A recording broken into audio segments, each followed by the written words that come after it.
Very good morning. Guarantee ನ್ಯೂಸ್ಗೆ ಸ್ವಾಗತ. ನಾನು ರಮ್ಯಾ. 50 ಗ್ಯಾರಂಟಿಯಲ್ಲಿ ಯಾವೆಲ್ಲ ಸುದ್ದಿ ಇದೆ ನೋಡ್ತಾ ಹೋಗೋಣ.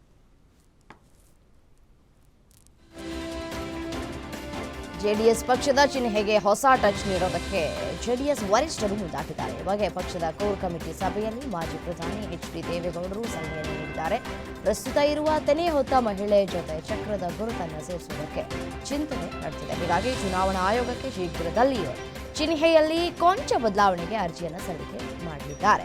ಚಿಹ್ನೆ ಬದಲಾವಣೆ ಹಿಂದೆ ಒಂದಷ್ಟು ಭಾವನಾತ್ಮಕ ಲೆಕ್ಕಾಚಾರ ಇದೆ ಅಂತ ಹೇಳಲಾಗ್ತಾ ಇದೆ.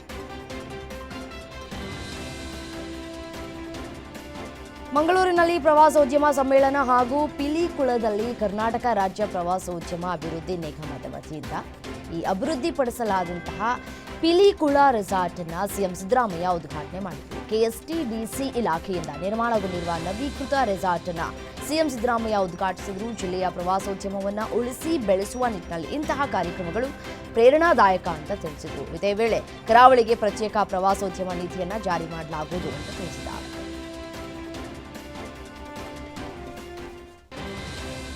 ಕಲಬುರಗಿ ನಗರದಲ್ಲಿ ನಡೆದಂತಹ ದ್ವಿತೀಯ ಪಿಯುಸಿ ಪೂರ್ವ ಸಿದ್ಧತಾ ಪರೀಕ್ಷೆಯ ಇಂಗ್ಲಿಷ್ ಭಾಷಾ ಪ್ರಶ್ನೆ ಪತ್ರಿಕೆ ಸೋರಿಕೆ ಪ್ರಕರಣ ಸಂಬಂಧ ಎಫ್ಐಆರ್ ದಾಖಲಾಗಿದೆ. ಡಿಡಿಪಿಐ ಸುರೇಶ್ ಅಕ್ಕಣ್ಣ ನೀಡಿದ ದೂರಿನ ಆಧಾರದ ಮೇಲೆ ಕಲಬುರಗಿಯ ಸ್ಟೇಷನ್ ಬಜಾರ್ ಪೊಲೀಸ್ ಠಾಣೆಯಲ್ಲಿ ಎಫ್ಐಆರ್ ದಾಖಲಾಗಿದೆ. ಜನವರಿ 8ರಂದು ನಡೆದ ಪರೀಕ್ಷೆಯ ಇಂಗ್ಲಿಷ್ ಪ್ರಶ್ನೆ ಪತ್ರಿಕೆ ಸೋರಿಕೆಯಾಗಿತ್ತು.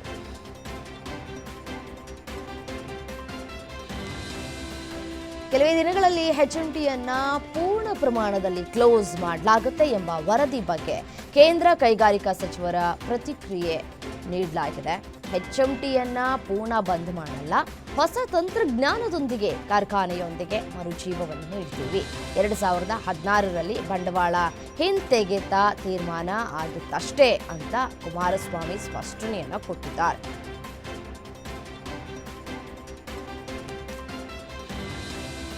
ಶಾಸಕ ಜನಾರ್ದನ ರೆಡ್ಡಿಗೆ ಮತ್ತೊಂದು ಸಂಕಷ್ಟ ಎದುರಾಗಿದೆ. ಆಂಧ್ರ ಸರ್ಕಾರದ ಅನುಮತಿ ಬಳಸಿ ರಾಜ್ಯದ ಗಡಿ ಒತ್ತುವರಿ ಮಾಡಿದ್ದ ಆರೋಪಕ್ಕೆ ಸಂಬಂಧಪಟ್ಟಂತೆ ಸುಪ್ರೀಂ ಕೋರ್ಟ್ ಉನ್ನತ ಮಟ್ಟದ ಸಮಿತಿಯನ್ನು ರಚಿಸಿತ್ತು. ನಿವೃತ್ತ ನ್ಯಾಯಾಧೀಶ ಸುಧಾಂಶು ದುಲಿಯಾ ನೀಡಿದ ವರದಿಯಲ್ಲಿ ಅತಿಕ್ರಮಣ ನಡೆದಿದೆ ಅನ್ನೋದು ದೃಢಪಟ್ಟಿದೆ. ಇದರಿಂದ ಜನಾರ್ದನ ರೆಡ್ಡಿಗೆ ಮತ್ತೊಂದು ಸಂಕಷ್ಟ ಎದುರಾಗಿದೆ.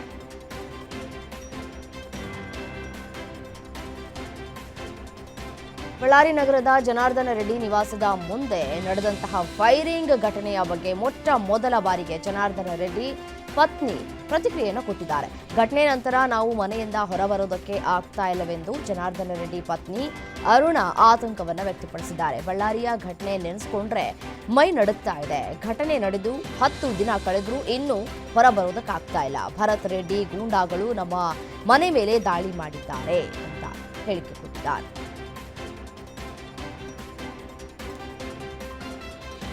ಸಂಗೀತ ಮಾಂತ್ರಿಕ ಇಳೆಯರಾಜ ಅವರ ಸಂಗೀತ ಬದುಕಿಗೆ 50 ವರ್ಷ ತುಂಬಿದ ಹಿನ್ನೆಲೆ ಇಸ್ಕಾನ್ ಸಂಸ್ಥೆಯ ಅಕ್ಷಯ ಪಾತ್ರೆ ಫೌಂಡೇಶನ್ ವತಿಯಿಂದ ಮ್ಯೂಸಿಕ್ ಆನ್ ವೀಲ್ಸ್ ಕಾರ್ಯಕ್ರಮವನ್ನು ಬೆಂಗಳೂರಿನ ಮಾಧವಾರದಲ್ಲಿ ಆಯೋಜನೆ ಮಾಡಲಾಗಿತ್ತು. ಕಾರ್ಯಕ್ರಮದಲ್ಲಿ 20,000ಕ್ಕೂ ಹೆಚ್ಚು ಜನರು ಭಾಗಿಯಾದ ಹಿನ್ನೆಲೆ ಮಾಧವಾರ ಬಳಿ ಫುಲ್ ಟ್ರಾಫಿಕ್ ಜಾಮ್ ಆಗಿತ್ತು. ಜಾಮ್ನಲ್ಲಿ ಪ್ರಯಾಣಿಕರು ಗಂಟೆಗಟ್ಟಲೆ ಸಿಲುಕಿ ಪರದಾಡಿದರು.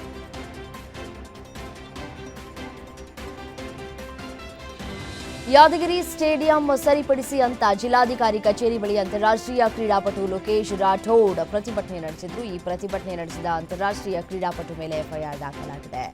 ಈ ದಾಖಲಾದ ದೂರನ್ನು ಖಂಡಿಸಿ ಬಿಜೆಪಿ ಆಕ್ರೋಶವನ್ನು ವ್ಯಕ್ತಪಡಿಸಿದೆ. ಯುವಕರ ಮೇಲೆ ಸಚಿವ ಪ್ರಿಯಾಂಕ್ ಖರ್ಗೆ ದಬ್ಬಾಳಿಕೆ ನಡೆಸ್ತಾ ಇದ್ದಾರೆ. ಶೂರ ಖರ್ಗೆ ತನ್ನ ಶೂರತ್ವವನ್ನು ಕೆಲಸ ಕಾರ್ಯದಲ್ಲಿ ಮಾಡಿ ತೋರಿಸಲಿ ಅಂತ ಎಕ್ಸ್ನಲ್ಲಿ ಪೋಸ್ಟ್ ಮಾಡಿ ಕಿಡಿಕಾರಿದ್ದಾರೆ.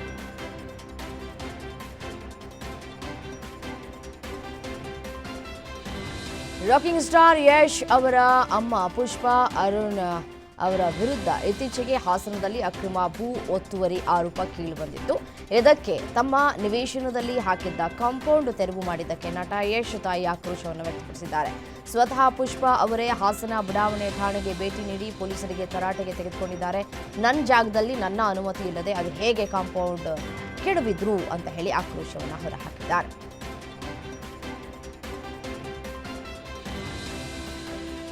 ಬೆಂಗಳೂರು ನಿವಾಸಿಗಳಿಗೆ ನಮ್ಮ ಮೆಟ್ರೋದಿಂದ ಮತ್ತೊಂದು ಗುಡ್ ನ್ಯೂಸ್ ಸಿಕ್ಕಿದೆ. ನಗರದ ಬಹುನಿರೀಕ್ಷಿತ ಪಿಂಕ್ ಲೈನ್ ಮಾರ್ಗದಲ್ಲಿ ಮೆಟ್ರೋ ರೈಲು ಓಡಾಟದ ಟ್ರಯಲ್ ಅನ್ನ ಬಿಎಂಆರ್ಸಿಎಲ್ ಆರಂಭಿಸಿದೆ. ಒಟ್ಟು 21.26 ಕಿಲೋಮೀಟರ್ ಉದ್ದದ ಈ ಮಾರ್ಗದಲ್ಲಿ ಪ್ರಥಮ ಹಂತವಾಗಿ 7.5 ಕಿಲೋಮೀಟರ್ ಎಲಿವೇಟೆಡ್ ವಿಭಾಗದಲ್ಲಿ ಟ್ರಯಲ್ ನಡೀತಾ ಇದೆ. ಏಪ್ರಿಲ್ ಅಥವಾ ಮೇ ತಿಂಗಳಲ್ಲಿ ಮೊದಲ ಹಂತದಲ್ಲಿ ಈ ಮಾರ್ಗವನ್ನು ಸಾರ್ವಜನಿಕರಿಗೆ ತೆರೆಯುವುದಕ್ಕೆ ಬಿಎಂಆರ್ಸಿಎಲ್ ಸಿದ್ಧತೆ ನಡೆಸಿದೆ.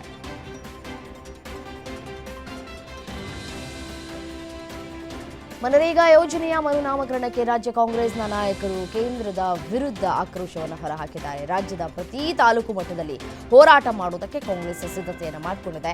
ದೇವನಹಳ್ಳಿಯಲ್ಲಿ 10,000 ಕಾರ್ಯಕರ್ತರೊಡನೆ 5 ಕಿಲೋಮೀಟರ್ ಹೆಜ್ಜೆ ಹಾಕುವುದಕ್ಕೆ ಸಚಿವ ಕೆಎಚ್ ಮುನಿಯಪ್ಪ ಪ್ಲಾನ್ ಮಾಡಿದ್ದಾರೆ.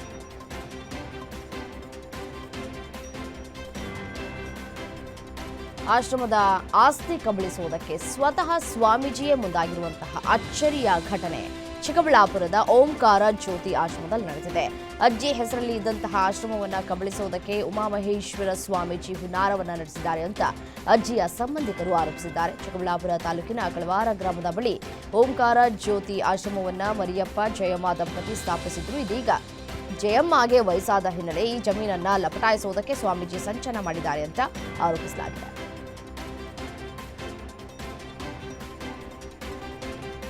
ಶಿವಮೊಗ್ಗದಲ್ಲಿ ದಿನೇ ದಿನೇ ಮಂಗನ ಕಾಯಿಲೆ ಹೆಚ್ಚಾಗ್ತಾ ಇದೆ. ಮತ್ತೆ 3ರಲ್ಲಿ ಕೆಎಫ್ಡಿ ಸೋಂಕು ಕಾಣಿಸಿಕೊಂಡಿದ್ದು ಜನರಲ್ಲಿ ಆತಂಕ ಮನೆ ಮಾಡಿದೆ. ಜಿಲ್ಲೆಯ ಹೊಸನಗರದ ಬೆಳ್ಳೋಡಿ ಗ್ರಾಮದ 3ರಲ್ಲಿ ಸೋಂಕು ಪತ್ತೆಯಾಗಿದ್ದು 3ವರಿಗೂ ತೀರ್ಥಹಳ್ಳಿ ಜೆಸಿ ಆಸ್ಪತ್ರೆಯಲ್ಲಿ ಚಿಕಿತ್ಸೆ ನೀಡಲಾಗ್ತಾ ಇದೆ. ಕಳೆದ ತಿಂಗಳು ಇದೇ ಬೆಳ್ಳೋಡಿ ಗ್ರಾಮದ ಹಲವರಲ್ಲಿ ಕೆಎಫ್ಡಿ ಪತ್ತೆಯಾಗಿತ್ತು.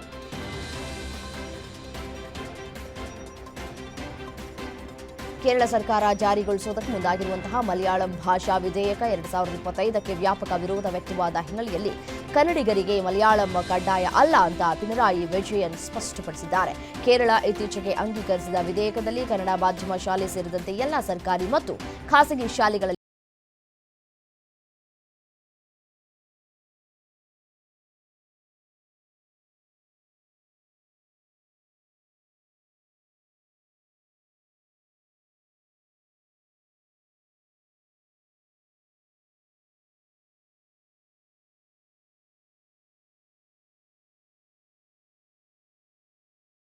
ಸುಮಾರು 2 ಕಿಲೋಮೀಟರ್ ಟ್ರಾಫಿಕ್ ಜಾಮ್ ಉಂಟಾಗಿತ್ತು. ಮೊಬೈಲ್ ನೆಟ್ವರ್ಕ್ ಇಲ್ಲದೆ ಅರಣ್ಯ ಇಲಾಖೆಗೆ ಮಾಹಿತಿ ನೀಡೋದಕ್ಕೂ ಕೂಡ ಪ್ರವಾಸಿಗರು ಪರದಾಡಿದರು.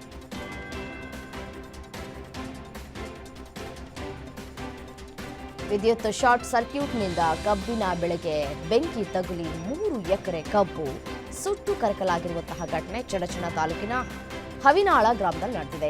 ಅಪ್ಪಣ್ಣ ಮಾನೆ ಎಂಬ ರೈತರ 3 ಎಕರೆ ಕಬ್ಬಿಗೆ ವಿದ್ಯುತ್ ತಂತಿ ತಗುಲಿ ಅವಘಡ ಸಂಭವಿಸಿದೆ.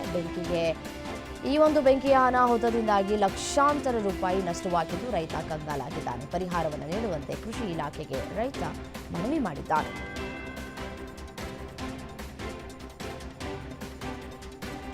ಚಿತ್ರದುರ್ಗ ಜಿಲ್ಲೆಯ ಹಿರಿಯೂರು ತಾಲೂಕಿನ ಹಿಡಸಕಟ್ಟೆ ಗ್ರಾಮದ ಬಳಿ ಯಮರೂಪಿಯಾಗಿ ಬಂದ ಲಾರಿ ಹಾಗೂ ಸ್ವಿಫ್ಟ್ ಕಾರಿನ ನಡುವೆ ಭೀಕರ ಮುಖಾಮುಖಿ ಡಿಕ್ಕಿ ಸಂಭವಿಸಿದೆ. ಅಪಘಾತದ ರಭಸಕ್ಕೆ ಕಾರು ಸಂಪೂರ್ಣವಾಗಿ ನಜ್ಜುಗುಜ್ಜಾಗಿದೆ.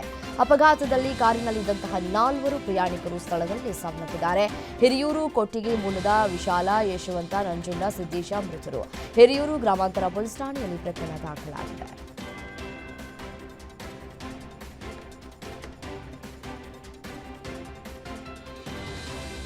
ಬಳ್ಳಾರಿಯ ಸಂಡೂರು ತಾಲೂಕಿನ ನಿಡುಗುರ್ತಿ ಗ್ರಾಮದಲ್ಲಿ ಬಣವೆಗೆ ಬೆಂಕಿ ಬಿದ್ದು ಲಕ್ಷಾಂತರ ರೂಪಾಯಿ ಮೌಲ್ಯದ ಹುಲ್ಲು ನಾಶವಾಗಿದೆ. ಗಿರೇನಹಳ್ಳಿ ಗ್ರಾಮದ ರೈತರುಗಳಾದ ಗೋವಿಂದಪ್ಪ ಹಾಗೂ ಓಬಳೇಶ್ ಅವರಿಗೆ ಸೇರಿದ ಕಣದಲ್ಲಿ ಸಂಗ್ರಹಿಸಲಾಗಿದ್ದಂತಹ ಮೇವಿಗೆ ಆಕಸ್ಮಿಕವಾಗಿ ಬೆಂಕಿ ಬಿದ್ದು ಸಂಪೂರ್ಣವಾಗಿ ಸುಟ್ಟು ಕರಕಲಾಗಿದೆ.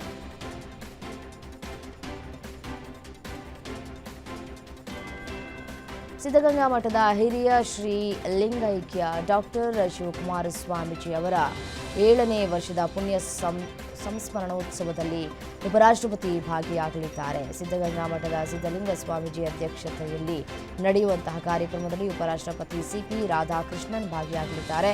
ಜನವರಿ 21ರಂದು ತುಮಕೂರಿನಲ್ಲಿ ನಡೆಯುವ ಕಾರ್ಯಕ್ರಮಕ್ಕೆ ಆಗಮಿಸಲಿದ್ದಾರೆ ಅಂತ ಕೇಂದ್ರ ಮಂತ್ರಿ ವಿ ಸೋಮಣ್ಣ ತಿಳಿಸಿದ್ದಾರೆ.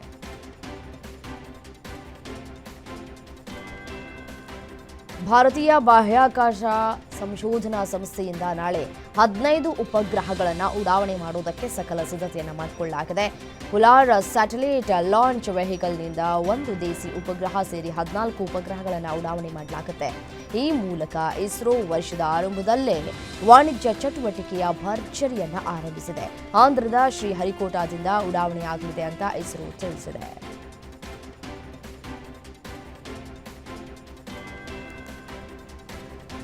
ಬಿಹಾರದಲ್ಲಿ ಬುರ್ಕಾ ಹಿಜಾಬ್ ಧರಿಸಿ ಬಂದವರಿಗೆ ಚಿನ್ನದ ಅಂಗಡಿಯಲ್ಲಿ ವ್ಯಾಪಾರದ ಅವಕಾಶ ನಿರಾಕರಿಸಿದ ಬೆನ್ನಲ್ಲೇ ಇದೀಗ ಉತ್ತರ ಪ್ರದೇಶದ ವಾರಣಾಸಿ ಮತ್ತು ಝಾನ್ಸಿಯ ವರ್ತಕರು ಸಹ ಇದೇ ನಿರ್ಧಾರವನ್ನು ಕೈಗೊಂಡಿದ್ದಾರೆ. ಇತ್ತೀಚಿನ ದಿನಗಳಲ್ಲಿ ಬುರ್ಕಾ, ಮಾಸ್ಕ್, ಹೆಲ್ಮೆಟ್ ಧರಿಸಿ ಅಂಗಡಿಗೆ ಬಂದರಿಂದ ಅಪರಾಧ ಕೃತ್ಯಗಳು ಹೆಚ್ಚಾಗ್ತಾ ಇದೆ. ಹಾಗಾಗಿ ಈ ಕುರಿತು ಅಂಗಡಿಯ ಹೊರ ಭಾಗದಲ್ಲಿ ಬೋರ್ಡ್ ಅನ್ನು ಅಳವಡಿಕೆ ಕೂಡ ಮಾಡಲಾಗಿದೆ ಮತ್ತು ಮಾಸ್ಕ್ನಲ್ಲಿ ಇರುವವರ ಬಗ್ಗೆ ಎಚ್ಚರಿಕೆಯಿಂದ ಇರುವುದಕ್ಕೆ ಸೂಚಿಸಲಾಗಿದೆ. ಗುಜರಾತ್ ಸೋಮನಾಥ ದೇವಾಲಯಕ್ಕೆ ಪ್ರಧಾನಿ ಮೋದಿ ಭೇಟಿ ನೀಡಿ ವಿಶೇಷ ಪೂಜೆಯನ್ನು ಸಲ್ಲಿಸಿದ್ರು. ಅಲ್ಲದೆ ಸ್ವಾಭಿಮಾನ ಪರ್ವದಲ್ಲಿ ಈ ಭಾಗಿಯಾಗಿ ಓಂಕಾರ ಮಂತ್ರ ಪಠಣದಲ್ಲೂ ಕೂಡ ಅವರು ಭಾಗಿಯಾಗಿದ್ರು. ಆ ಬಳಿಕ ಸೋಮನಾಥ ದೇವಾಲಯದಲ್ಲಿ ಡ್ರೋನ್ ಪ್ರದರ್ಶನವನ್ನು ವೀಕ್ಷಿಸಿದ್ರು. ಈ ವೇಳೆ ಗುಜರಾತ್ ಸಿಎಂ ಭೂಪೇಂದ್ರ ಪಟೇಲ್, ಡಿಸಿಎಂ ಹರ್ಷ ಸಂಘವಿ ಭಾಗಿಯಾಗಿದ್ರು.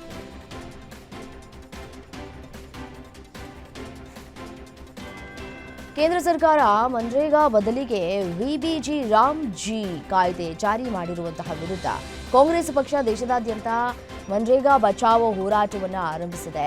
45 ದಿನಗಳ ಕಾಲ ದೇಶದಾದ್ಯಂತ ಪ್ರತಿಭಟನೆ ನಡೆಸುವುದಕ್ಕೆ ಕಾಂಗ್ರೆಸ್ ತೀರ್ಮಾನಿಸಲಾಗಿದೆ. ಇನ್ನು ವಿಬಿಜಿ ರಾಮ್ಜಿ ಕಾಯ್ದೆಯನ್ನು ರದ್ದುಗೊಳಿಸಬೇಕು.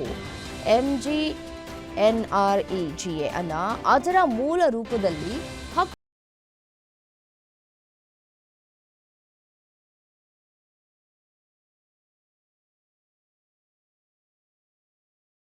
ಹಿಂದೂಗಳ ಮೇಲಿನ ಹಿಂಸಾಚಾರ ಮುಂದುವರೆದಿದೆ. ಬಾಂಗ್ಲಾದೇಶದಲ್ಲಿ ಮತ್ತೊಬ್ಬ ಹಿಂದೂ ಯುವಕನನ್ನ ಕೊಲ್ಲಲಾಗಿದೆ. ಹತ್ಯೆಯಾದ ಯುವಕನನ್ನ ಜಾಯ್ ಮಹಾಪಾತ್ರೋ ಅಂತ ಹೇಳಿ ಗುರುತಿಸಲಾಗಿದೆ. ಆತ ಸುನಮ್ಗಂಜ್ ಜಿಲ್ಲೆಯ ಬಂಗದೋಹೋರ್ ಗ್ರಾಮದ ನಿವಾಸಿಯಾಗಿದ್ದ ಅಂತ ಹೇಳಿ ತಿಳಿದು ಬಂದಿದೆ.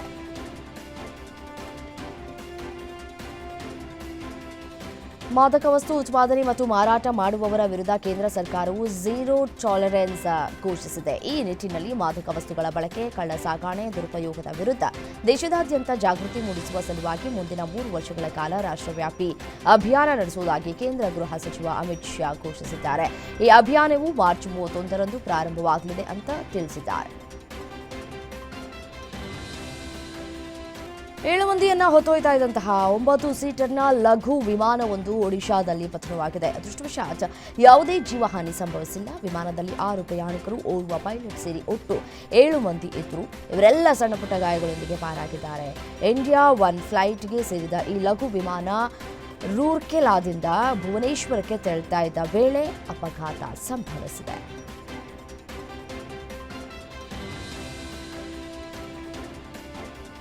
ಅಯೋಧ್ಯೆ ರಾಮ ಮಂದಿರದ 15 ಕಿಲೋಮೀಟರ್ ವ್ಯಾಪ್ತಿಯಲ್ಲಿ ಮಾಂಸಾಹಾರಗಳ ವಿತರಣೆಯನ್ನು ನಿಷೇಧಿಸಿದೆ. ಈ ನಿಷೇಧವು ಹೋಟೆಲ್ಗಳು ಮತ್ತು ಅಂಗಡಿಗಳಿಗೆ ಮಾತ್ರ ಸೀಮಿತವಾಗಿರಲಿದೆ.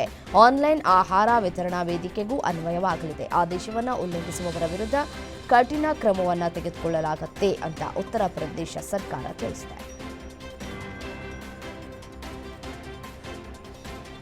ಅಯೋಧ್ಯೆಯ ರಾಮಮಂದಿರ ಸಂಕೀರ್ಣದೊಳಗೆ ನಮಾಜ್ ಮಾಡುವುದಕ್ಕೆ ಯತ್ನಿಸಿದ ಮತ್ತು ನಮಾಜ್ ತಡೆದಾಗ ಘೋಷಣೆಗಳನ್ನು ಕೂಗಿದ ಆರೋಪದ ಮೇಲೆ ಕಾಶ್ಮೀರದ ವ್ಯಕ್ತಿಯೊಬ್ಬನನ್ನು ವಶಕ್ಕೆ ಪಡೆಯಲಾಗಿದೆ. ಕಾಶ್ಮೀರದ ಸೋಪಿಯಾನ್ ಜಿಲ್ಲೆಯ ನಿವಾಸಿಯಾಗಿದ್ದಂತಹ ಅಹ್ಮದ್ ಶೇಖ್ ಅಂತ ಹೇಳಿ ಗುರುತಿಸಲಾಗಿದೆ. ರಾಮಮಂದಿರಕ್ಕೆ ಭೇಟಿ ನೀಡಿದ ನಂತರ ಸೀತಾ ರಸೋಯಿ ಪ್ರದೇಶದ ಬಳಿ ಕುಳಿತು ನಮಾಜ್ ಮಾಡುವುದಕ್ಕೆ ತಯಾರಿ ನಡೆಸ್ತಾ ಇದ್ರು ಅಂತ ಅಧಿಕಾರಿಗಳು ತಿಳಿಸಿದ್ದಾರೆ. ಹಿಜಾಬ್ ಧರಿಸಿದ ಮಹಿಳೆ 1 ದಿನ ಭಾರತದ ಪ್ರಧಾನಿಯಾಗ್ತಾರೆ ಅಂತ ಅಸಾದುದ್ದೀನ್ ಓವೈಸಿ ಹೇಳಿಕೆ ನೀಡಿದ್ದಾರೆ. ದೇಶದ ಸಂವಿಧಾನ ಪಾಕಿಸ್ತಾನದ ಸಂವಿಧಾನಕ್ಕಿಂತ ಭಿನ್ನವಾಗಿ ಎಲ್ಲ ಸಮುದಾಯಗಳ ಜನರಿಗೆ ಸಮಾನ ಸ್ಥಾನಮಾನವನ್ನು ನೀಡಿದೆ ಎಂದಿದ್ದಾರೆ. ಇವರ ಈ ಒಂದು ಹೇಳಿಕೆಗೆ ಆಡಳಿತಾರೂಢ ಭಾರತೀಯ ಜನತಾ ಪಕ್ಷದಿಂದ ತೀವ್ರ ವಿರೋಧಗಳು ಕೂಡ ವ್ಯಕ್ತವಾಗ್ತಾ ಇದೆ. ಪ್ರತಿಕ್ರಿಯೆಗಳು ಕೂಡ ಬಾಣದಂತೆ ಬಿಡಲಾಗ್ತಾ ಇದೆ.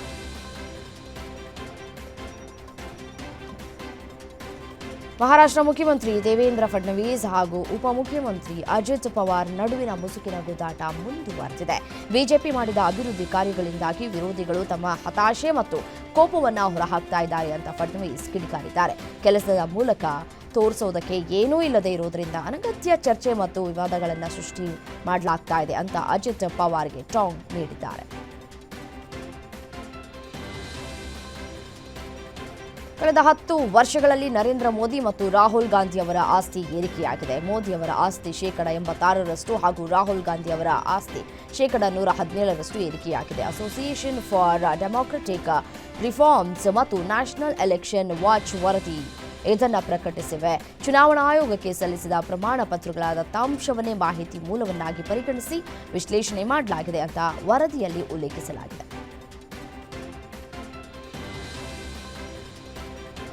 ಪಹಲ್ಗಾಮ್ ಭಯೋತ್ಪಾದಕ ದಾಳಿಗೆ ಪ್ರತಿಯಾಗಿ ಭಾರತ ನಡೆಸಿದ ಆಪರೇಷನ್ ಸಿಂಧೂರ್ ಸಂದರ್ಭದಲ್ಲಿ ಬಹಿರಂಗವಾದ ಪಾಕಿಸ್ತಾನದ ವೈಫಲ್ಯಗಳೇ ಅದರ ಇತ್ತೀಚಿನ ಸಂವಿಧಾನ ತಿದ್ದುಪಡಿಗಳಿಗೆ ಕಾರಣ ಅಂತ chief of defence staff general Anil Chauhan ತಿಳಿಸಿದ್ದಾರೆ. ಈ ಒಂದು ಕಾರ್ಯಾಚರಣೆಯಲ್ಲಿ ಬಹಿರಂಗವಾದ ವೈಫಲ್ಯಗಳನ್ನು ಸರಿಪಡಿಸುವುದಕ್ಕೆ ಶತ್ರು ರಾಷ್ಟ್ರವು ಆತುರದಲ್ಲಿ ಬದಲಾವಣೆ ಮಾಡಿಕೊಂಡಿದೆ ಅಂತ ತಿಳಿಸಿದ್ದಾರೆ.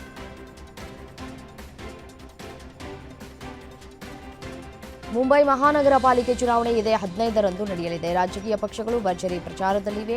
ಈ ನಡುವೆ ತಮಿಳುನಾಡು ಬಿಜೆಪಿ ನಾಯಕ ಕೆ ಅಣ್ಣಾಮಲೈ ಹೇಳಿಕೆ ಸಂಚಲನಕ್ಕೆ ಕಾರಣವಾಗಿದೆ. ಮುಂಬೈ ಕೇವಲ ಮಹಾರಾಷ್ಟ್ರಕ್ಕೆ ಸೇರಿದ ನಗರವಲ್ಲ, ಇದು ಅಂತಾರಾಷ್ಟ್ರೀಯ ಮಟ್ಟದ ನಗರವಾಗಿದೆ ಎಂದಿದ್ರು. ಇದನ್ನ ವಿಪಕ್ಷಗಳು ಟೀಕಿಸಿದ್ದು, ಮುಂಬೈ ಎಂದೆಂದಿಗೂ ಮಹಾರಾಷ್ಟ್ರಕ್ಕೆ ಸೇರಿದ್ದು, ಇದನ್ನ ರಾಜ್ಯದಿಂದ ಬೇರ್ಪಡಿಸುವುದಕ್ಕಾಗದು ಅಂತ ಹೇಳಿದ್ದಾರೆ.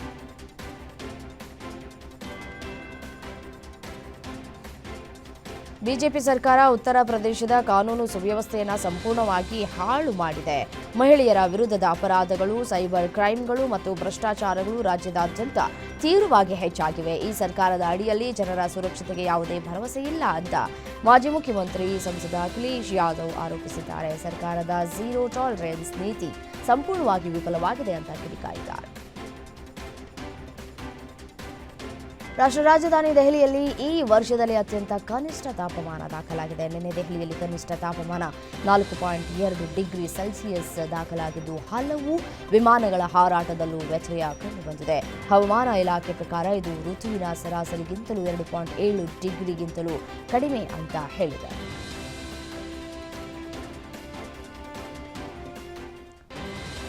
ಭಾರತವು ರಸಗೊಬ್ಬರ ಕ್ಷೇತ್ರದಲ್ಲಿ ಗಮನಾರ್ಹ ಪ್ರಗತಿ ಸಾಧಿಸಿದೆ. 2025ನೇ ಸಾಲಿನಲ್ಲಿ ದೇಶದ ಒಟ್ಟು ರಸಗೊಬ್ಬರ ಅಗತ್ಯತೆಯ 73% ದೇಶೀಯ ಉತ್ಪಾದನೆಯ ಮೂಲಕ ಪೂರೈಸಲಾಗಿದೆ ಅಂತ ರಾಸಾಯನಿಕ ಮತ್ತು ರಸಗೊಬ್ಬರ ಸಚಿವಾಲಯ ಹೇಳಿದೆ. 2025ರಲ್ಲಿ ದೇಶೀಯ ರಸಗೊಬ್ಬರ ಉತ್ಪಾದನೆಯು ದಾಖಲೆಯ 524.62 ಲಕ್ಷ ಟನ್ ತಲುಪಿದ್ದು, ಇದು ಇಲ್ಲಿಯವರೆಗಿನ ಗರಿಷ್ಠ ಮಟ್ಟವಾಗಿದೆ. ಕಳೆದ 5 ವರ್ಷಗಳಲ್ಲಿ ಉತ್ಪಾದನೆಯಲ್ಲಿ ನಿರಂತರ ಏರಿಕೆಯನ್ನು ಕಾಣುತ್ತಾ ಇದೆ. ಅಮೆರಿಕದ ಮಿಸ್ಸಿಸಿಪ್ಪಿಯ ಕ್ಲೇ ಕೌಂಟಿಯಲ್ಲಿ ನಡೆದಂತಹ ಸರಣಿ ಗುಂಡಿನ ದಾಳಿಗೆ 6 ಮಂದಿ ಬಲಿಯಾಗಿದ್ದಾರೆ. ಶಂಕಿತ ಆರೋಪಿಗಳನ್ನು ಪೊಲೀಸರು ಬಂಧಿಸಿದ್ದಾರೆ. ನಮ್ಮ ಸಮುದಾಯಕ್ಕೆ ಇನ್ನು ಮುಂದೆ ಯಾವುದೇ ಬೆದರಿಕೆಯನ್ನು ಒಡ್ಡುತ್ತಿಲ್ಲ ಅಂತ ಕ್ಲೇ ಕೌಂಟಿ ಶೆರೀಫ್ ಎಡ್ಡಿ ಸ್ಕಾಟ್ ಸಾಮಾಜಿಕ ಮಾಧ್ಯಮದಲ್ಲಿ ಪೋಸ್ಟ್ ಮಾಡಿದ್ದಾರೆ.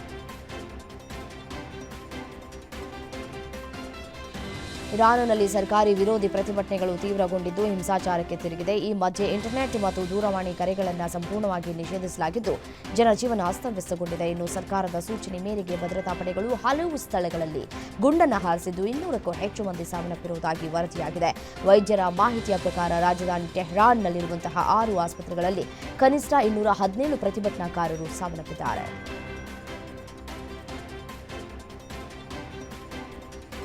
ನಾಸಾದ ಅಂತಾರಾಷ್ಟ್ರೀಯ ಬಾಹ್ಯಾಕಾಶ ನಿಲ್ದಾಣದಲ್ಲಿರುವ ಗಗನಯಾತ್ರಿಗಳ ಪೈಕಿ 4ರನ್ನು ವಾಪಸ್ ಕರೆಸಿಕೊಳ್ಳಲಾಗ್ತಾ ಇದೆ. ಜನವರಿ 14ರಂದು ನಾಸಾ ಹಾಗೂ ಸ್ಪೇಸ್ ಎಕ್ಸ್ ಕ್ರೂ 11 ಮಿಷನ್ ಮುಖಾಂತರ 4ರನ್ನ ಗಗನಯಾತ್ರಿಗಳನ್ನು ವಾಪಸ್ ಕರೆಸಿಕೊಳ್ಳಲಿದೆ.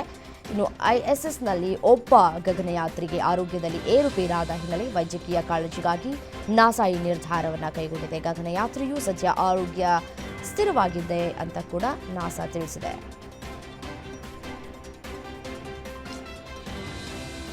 ಐಪ್ಯಾಕ್ ಕಲ್ಲಿದ್ದಲು ಹಗರಣ ತನಿಖೆಗೆ ಪಶ್ಚಿಮ ಬಂಗಾಳ ಸಿಎಂ ಮಮತಾ ಬ್ಯಾನರ್ಜಿ ಅಡ್ಡಿಪಡಿಸಿದ್ದಾರೆ ಅಂತ ಆರೋಪಿಸಿ ಜಾರಿ ನಿರ್ದೇಶನಾಲಯ ಸುಪ್ರೀಂ ಕೋರ್ಟ್ಗೆ ಅರ್ಜಿ ಸಲ್ಲಿಸಿದೆ. ನ್ಯಾಯಯುತ ಮತ್ತು ಸ್ವತಂತ್ರ ತನಿಖೆ ನಡೆಸುವುದಕ್ಕೆ ಪದೇ ಪದೇ ಸರ್ಕಾರ ಅಡ್ಡಿಪಡಿಸ್ತಾ ಇದೆ ಅಂತ ಇಡಿ ತನ್ನ ಅರ್ಜಿಯಲ್ಲಿ ಹೇಳಿದೆ.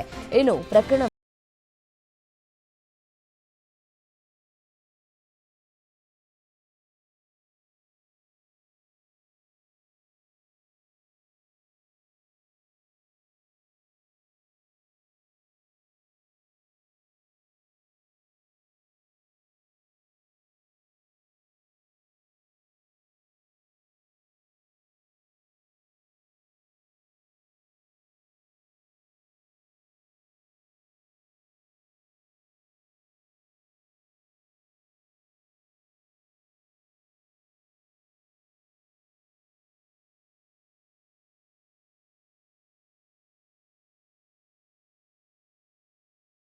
ಈಗ ವೆಟ್ರಿ ಕಳಗಂ ಪಕ್ಷದ ಸಾರ್ವಜನಿಕ ಸಭೆ ನಡೆಯಿತು. ಸಭೆಯ ಸಮಯದಲ್ಲಿ ಪಕ್ಷದ ನಾಯಕ ವಿಜಯ್ ಸಂಜೆ 7 ಗಂಟೆಗೆ ತಮ್ಮ ಭಾಷಣವನ್ನು ಪ್ರಾರಂಭಿಸಿದಾಗ ಹಠಾತ್ ಕಾಲ್ತುಳಿತ ಸಂಭವಿಸಿ 41 ಜನರು ಸಾವನ್ನಪ್ಪಿದರು.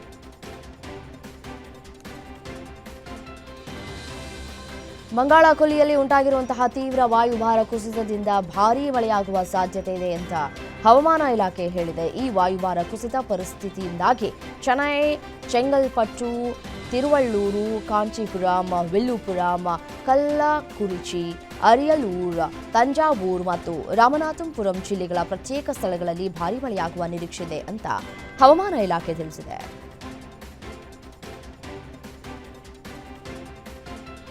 ಸಿನಿ ವರ್ಲ್ಡ್ನಲ್ಲಿ ಟಾಕ್ಸಿಕ್ ಟೀಸರ್ ಆರ್ಭಟ ಮುಂದುವರೆದಿದೆ. ಜೊತೆಗೆ ಟೀಸರ್ನಲ್ಲಿ ಕಾಣಿಸುವ ಹಸಿ ಬಿಸಿ ದೃಶ್ಯವಿರುವಂತಹ ಈ ಒಂದು ಏನು ದೃಶ್ಯ ಇದೆಯಲ್ಲ, ಅದರಲ್ಲಿ ನಟಿಸಿರುವಂತಹ ನಟಿ ಬಗ್ಗೆ ಎಲ್ಲೆಡೆ ಸರ್ಚ್ಗಳು ಕೂಡ ನಡೀತಾ ಇದೆ. ಹೀಗಾಗಿ ಸ್ವತಃ ನಿರ್ದೇಶಕಿ ಗೀತು ಮೋಹನ್ ದಾಸ್ ಅವರೇ ಆ ನಟಿ ಯಾರು ಅನ್ನೋದನ್ನ ಪರಿಚಯಿಸಿದ್ದಾರೆ. ಹಾಲಿವುಡ್ ನಟಿ ನಟಾಲಿಯಾ ಬರ್ನ್ ಟಾಕ್ಸಿಕ್ ಚಿತ್ರದಲ್ಲಿ ನಟಿಸಿದ್ದಾರೆ. ಆದರೆ ಟೀಸರ್ನಲ್ಲಿ ಕಾಣಿಸಿಕೊಂಡಿರೋದು ನಟಾಲಿಯಾ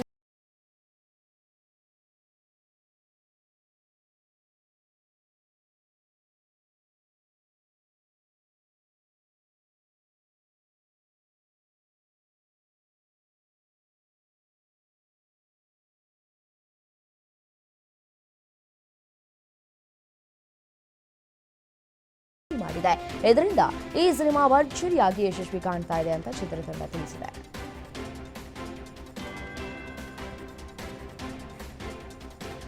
ಮಹಾಕುಂಭ ಮೇಳದಲ್ಲಿ ಕಾಣಿಸಿಕೊಂಡಿದ್ದಂತಹ ನೀಲಿ ಕಂಗಳ ಚೆಲುವೆ ಮೊನಾಲಿಸಾ ಕೊನೆಗೂ ನಟಿಯಾಗಿ ತೆರೆಯ ಮೇಲೆ ಕಾಣಿಸಿಕೊಂಡಿದ್ದಾರೆ. 2 ದಿನಗಳ ಹಿಂದೆಯಷ್ಟೇ ಮೊನಾಲಿಸಾ ಅಂಡ್ ಸ್ಮಾರ್ಟ್ ಮೆಹ್ತಾ ಅಭಿನಯಿಸಿರುವಂತಹ Dil Janiya romantic album song release ಆಗಿದೆ. ಈ ಸ್ಪೆಷಲ್ ಸಾಂಗ್ನಲ್ಲಿ ನಟ ಸಮರ್ಥ್ ಮೆಹ್ತಾ ಜೊತೆ ಮೊನಾಲಿಸಾ ಹೆಜ್ಜೆ ಹಾಕಿದ್ದು ಅಭಿಮಾನಿಗಳಿಂದಲೂ ಕೂಡ ವ್ಯಾಪಕ ಮೆಚ್ಚುಗೆಗಳು ವ್ಯಕ್ತವಾಗ್ತಾ ಇದೆ.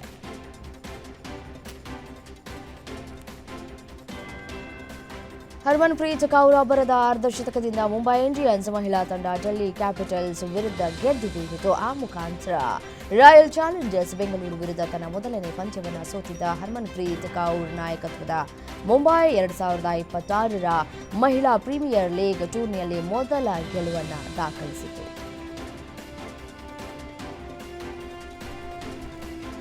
2026ರ ಐಸಿಸಿ ಟಿ20 ಟೂರ್ನಿಯ ಭಾರತ ತಂಡದಿಂದ ತನ್ನನ್ನು ಕೈಬಿಟ್ಟಿರುವ ಬಗ್ಗೆ ಶುಭ್ಮನ್ ಗಿಲ್ ಇದೇ ಮೊದಲ ಬಾರಿಗೆ ಪ್ರತಿಕ್ರಿಯೆ ಕೊಟ್ಟಿದ್ದಾರೆ. ಕಳೆದ ವರ್ಷದ ಏಷ್ಯಾ ಕಪ್ ಟೂರ್ನಿಯಿಂದ ಇಲ್ಲಿಯವರೆಗೂ ಶುಭ್ಮನ್ ಗಿಲ್ ಅವರನ್ನು ಟಿ20ಯ ತಂಡದಲ್ಲಿ ಉಪನಾಯಕನನ್ನಾಗಿ ನೇಮಕ ಮಾಡಲಾಗಿತ್ತು. ಆದರೆ ಸತತ ಬ್ಯಾಟಿಂಗ್ ವೈಫಲ್ಯದಿಂದ ಟಿ20 ವಿಶ್ವಕಪ್ ಭಾರತ ತಂಡದಿಂದ ಕೈ ಬಿಡಲಾಯಿತು. ಈ ಬಗ್ಗೆ ಪ್ರತಿಕ್ರಿಯಿಸಿರುವಂತಹ ಶುಭ್ಮನ್ ಗಿಲ್ ಆಯ್ಕೆದಾರರ ನಿರ್ಧಾರವನ್ನು ಗೌರವಿಸಬೇಕು ಅಂತ ಕೂಡ ಹೇಳಿದ್ದಾರೆ. ಇಂದು ವಡೋದರಾದ ಕೋಟಂಬಿಯಾ ಬಿಸಿಎ ಕ್ರೀಡಾಂಗಣದಲ್ಲಿ ಭಾರತ ವಿರುದ್ಧ ನ್ಯೂಜಿಲೆಂಡ್ ಏಕದಿನ ಸರಣಿ ನಡೆಯಲಿದೆ. ವಿರಾಟ್ ಕೊಹ್ಲಿ ಈ ವರ್ಷದ ಮೊದಲ ಪಂದ್ಯ ಆಡಲಿದ್ದಾರೆ. ಈ ವರ್ಷ ಟೀಂ ಇಂಡಿಯಾ ಆಡ್ತಾ ಇರುವ ಮೊದಲ ಸರಣಿ ಕೂಡ ಇದಾಗಿದೆ. ಸರಣಿಯಲ್ಲಿ ಕೊಹ್ಲಿಗೆ ಸಚಿನ್ ತೆಂಡೂಲ್ಕರ್ ಅವರ ಸಾರ್ವಕಾಲಿಕ ದಾಖಲೆಯನ್ನು ಮುರಿಯುವ ಅವಕಾಶವಿದೆ. ಪ್ರಸ್ತುತ ಫಾರ್ಮ್ ಅನ್ನು ನೋಡಿದರೆ ಕೊಹ್ಲಿ ತಮ್ಮ ವೃತ್ತಿ ಜೀವನದಲ್ಲಿ ಮತ್ತೊಂದು ಬೃಹತ್ ದಾಖಲೆಯನ್ನು ನಿರ್ಮಿಸಲಿದ್ದಾರೆ. ನ್ಯೂಜಿಲೆಂಡ್ ವಿರುದ್ಧ 5 ಪಂದ್ಯಗಳ ಟಿ20 ಸರಣಿಯನ್ನು ಆಡುವುದಕ್ಕೆ ಎದುರು ನೋಡ್ತಾ ಇರುವಂತಹ ಭಾರತದ spin allrounder Akshar Patel team India ಮಾಜಿ ನಾಯಕ ಎಂಎಸ್ ಧೋನಿಯ ಸಹಾಯವನ್ನು ಸ್ಮರಿಸಿಕೊಂಡಿದ್ದಾರೆ. ತನ್ನ ಅಂತಾರಾಷ್ಟ್ರೀಯ ಕ್ರಿಕೆಟ್ ವೃತ್ತಿ ಜೀವನದ ಕಠಿಣ ಸನ್ನಿವೇಶದಲ್ಲಿ ಎಂಎಸ್ ಧೋನಿ ನೆರವು ನೀಡಿದ್ರು ಅಂತ ಹೇಳಿಕೊಂಡಿದ್ದಾರೆ.